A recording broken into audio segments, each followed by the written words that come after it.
नमस्कार, मैं हूं शैली शर्मा और आप देख रहे हैं एनजेपी हरियाणा। दोस्तों, आज हम चर्चा करेंगे हरियाणा में हुए भाजपा और हलोपा के गठबंधन के बारे में। पिछले दिनों महेंद्रगढ़ में हुई एक रैली में अमित शाह ने बिना बैसाखी के चलने का संकेत दिया था। उन्होंने कहा था कि भाजपा इस बार बिना बैसाखी चलेगी। तो इसी विषय पर आज हम चर्चा करेंगे। हमारे साथ हैं एनजेपी के प्रधान संपादक महेश कुमार वैद। सर, सबसे पहले आपका स्वागत है। सर, आप यही बताइए, जब महेंद्रगढ़ में अमित शाह की रैली हुई थी तो उन्होंने कहा था कि इस बार हम बिना बैसाखी चलेंगे, लेकिन हम देख रहे थे 31 जुलाई को सीएम नायब सैनी सिरसा पहुंचते हैं, गोपालकांडा से मुलाकात करते हैं, तारा बाबा कुटिया में दर्शन करते हैं और उसके बाद पत्रकार से बातचीत में इस गठबंधन का ऐलान कर देते हैं। क्या कहना चाहेंगे? शैली, आपकी बात ये सही है कि अमित शाह ने महेंद्रगढ़ में जब आए थे, पिछड़ा वर्ग सम्मान समारोह था केंद्रीय विश्वविद्यालय में, तब उन्होंने कहा था कि भाजपा बिना बैसाखी के चलेगी हरियाणा में। मतलब ताल ठोंकी थी कि उन्होंने अकेले चलेंगे। लेकिन अमित शाह गृह मंत्री हैं, सहकारिता मंत्री हैं और इससे भी बढ़ करके भाजपा की पहली पंक्ति के नेता हैं। मोदी के बाद में अमित शाह को दूसरे नंबर पर माना जाता है भाजपा में। उनकी बात का अपना महत्व होता है। लेकिन अमित शाह भी समझते हैं और भाजपा के नेता भी समझते हैं, नायब सैनी भी समझते हैं कि हरियाणा में लोकसभा चुनाव के बाद में भाजपा को ज़्यादा मेहनत की ज़रूरत है। अगर सत्ता में आना है तो कड़ी मेहनत करनी होगी, थोड़ा सा समझौता करना होगा।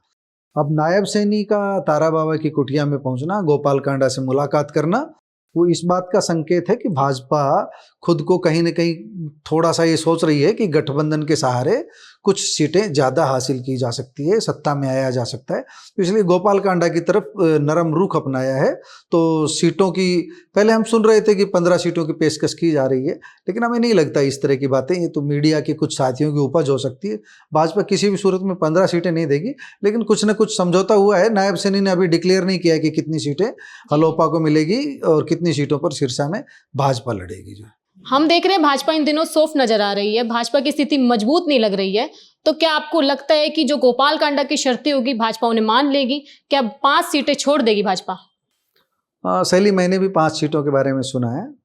मेरा ये मानना है कि 5 सीटें भाजपा गोपालकांडा की पार्टी के लिए, हलोपा के लिए नहीं छोड़ेगी। जो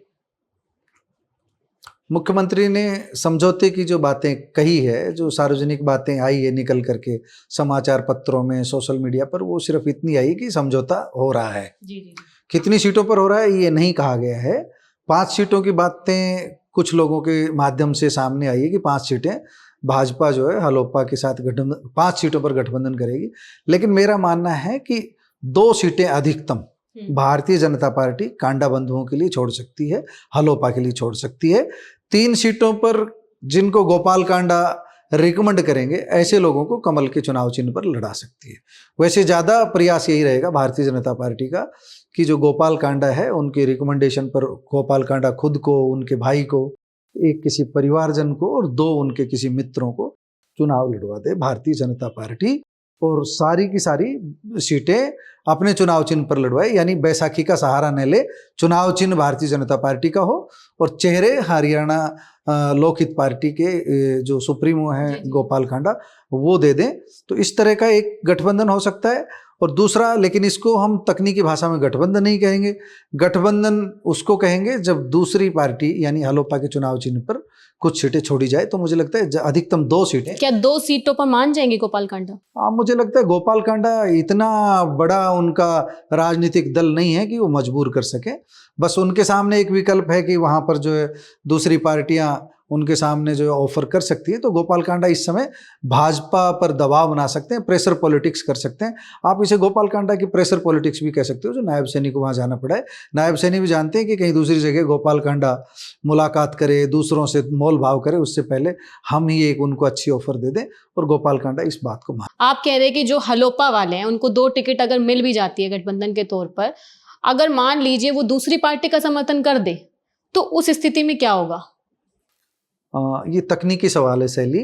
जो दल बदल कानून है वो ये कहता है कि 2/3 सदस्य वो जाकर के दल बदल कर सकते हैं। जो 2 सदस्य चुनाव जीतेंगे या नहीं जीतेंगे, या मान लीजिए एक ये हाइपोथेटिकल क्वेश्चन से हलोपा के 2 चेहरे चुनाव जीत जाते हैं भाजपा के साथ गठबंधन में, तो वो स्वतंत्र रहेंगे, उनका अस्तित्व स्वतंत्र रहेगा। वो अगर कांग्रेस के पास सीटें कम पड़ रही हो तो उनके साथ भी मोल भाव कर सकते हैं, ये बिल्कुल संभावना है। लेकिन जो कमल के चुनाव चिन्ह पर लड़ेंगे वो मोल भाव नहीं कर पाएंगे। इसीलिए भाजपा की ताकत, भाजपा का पूरा जोर इसी बात पर रहेगा कि चुनाव चिन्ह कमल का फूल हो, क्योंकि कमल के फूल से जाने पर सदस्यता खत्म हो जाएगी, कमल के फूल से जा नहीं पाएंगे। इसलिए वो मतलब डोर मजबूत रहेगी बंधी हुई, इसलिए वो कमल के फूल से अपना जो चेहरे हैं हलोपा के, उनको कमल के फूल से ही लड़ाना चाहेंगे, कमल चुनाव चिन्ह पर ही लड़ाना चाहेंगे। लेकिन गोपाल कांडा और उनके भाई ये चाहेंगे कि हम अपने चुनाव चिन्ह पर लड़ें, हलोपा का अस्तित्व बरकरार रहे और हलोपा चुनाव मैदान में उतरे। तो मुझे लगता है बीच का रास्ता निकल पाएगा। 5 सीटों में से 3 चेहरे ऐसे हो जाएंगे कि गोपाल कांडा की रिकमेंडेशन हो, वो जिनको सहमति, जिन नामों पर सहमति दे उनको लड़ा दें, और 2 टिकट हलोपा के लिए छोड़ दी जाए, तो उसमें भी बैसाखी तो लग ही जाएगी जो है। जी जी। हम देख रहे हैं कि सिरसा में इनेलो का अच्छा दबदबा है और पिछले दिनों बसपा और इनेलो का गठबंधन भी हो गया, लेकिन बात चल रही थी कि इनेलो और बसपा के साथ हलोपा का भी गठबंधन हो सकता है, ये चर्चा चली थी। तो इस पर आपका क्या कहना है? ये चर्चा मैं भी सुन रहा था, यही तो असली डर है। भाजपा का जो शीर्ष नेतृत्व है वो इसी तो प्रयास में है कि कोई भी ताकतवर चेहरा दूसरी तरफ ना जाए, कांग्रेस की तरफ ना जाए। तो वही प्रयास है। इसी प्रयास में गोपाल कांडा से नायब सैनी की मुलाकात हुई है। ये निश्चित रूप से आपकी बात सही है, सिरसा में, फतेहाबाद में, यहाँ पर जो है इनका इंडियन नेशनल लोकदल का अभय सिंह का प्रभाव है जो, और यहीं पर गोपाल कांडा का प्रभाव है सिरसा में। तो जो 2 प्रभावशाली अगर उधर मिलते हैं, इनेलो बसपा अपने साथ अगर गोपाल कांडा को भी लेने में सफल हो जाते हैं, तो एक मजबूत गठबंधन सिरसा जिले की राजनीति में, बाहर की बात नहीं कर रहा हूँ, तो सिरसा जिले की राजनीति में और थोड़ा सा फतेहाबाद जिले की राजनीति में ये गठबंधन थोड़ा असरदार हो सकता है। इस गठबंधन की संभावना को खत्म करने के लिए ही नायब सैनी की मुलाकात हुई है, और निश्चित रूप से ये मुलाकात जो है अपना असर दिखाएगी, और ये निकट भविष्य में हम भाजपा और हलोपा के बीच समझौता, तालमेल बहुत अच्छी तरीके से हम देख पाएंगे। शायद टकराव टल जाएगा, भाजपा कुछ उनकी शर्तें मान लेंगी और कुछ हलोपा वाले उनकी शर्तें मान वैसे अगर बात करें तो हलोपा और भाजपा का, जैसे हलोपा के जो प्रमुख है गोपाल कांडा, वो 15-20 दिन पहले धर्मेंद्र प्रधान से मिले थे, चुनाव प्रभारी जो हरियाणा के, और नायब सैनी ने भी कहा था कि गठबंधन का हिस्सा, एनडीए का हिस्सा है एक हलोपा। तो इस पर आपका क्या कहना है? ये चर्चा तो बहुत पहले से ही चल रही थी, लेकिन 31 तारीख को इसका ऐलान किया। शैली, आपकी बात बिल्कुल सही है। एनडीए जब शब्द आता है तो उसका व्यापक अर्थ हो जाता है जो, तो एनडीए जब राष्ट्रीय जनतांत्रिक गठबंधन की बात आएगी, नेशनल डेमोक्रेटिक अलायंस की बात आएगी, तब भाजपा के केंद्रीय नेतृत्व को झुकना होगा, क्योंकि वे नहीं चाहते कि जो उनका एनडीए का कुनबा है, क्योंकि भाजपा की 240 सीटें हैं, एक मैसेज जो है, एक आदमी के भी हटने से मैसेज आएगा कि एनडीए से एक पार्टी अलग होगी, चाहे उसका अस्तित्व 1 सीट का हो चाहे 2 सीट का हो। तो एनडीए का हिस्सा बता करके हलोपा को सौदेबाजी करने में आसानी रहेगी।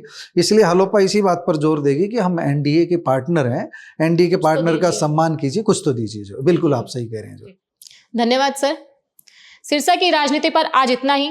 अब देखना होगा विधानसभा चुनाव में भाजपा और हलोपा के बीच गठबंधन पर क्या सहमति बनती है, क्या समझौता होता है और कब इसका ऐलान होता है। धन्यवाद।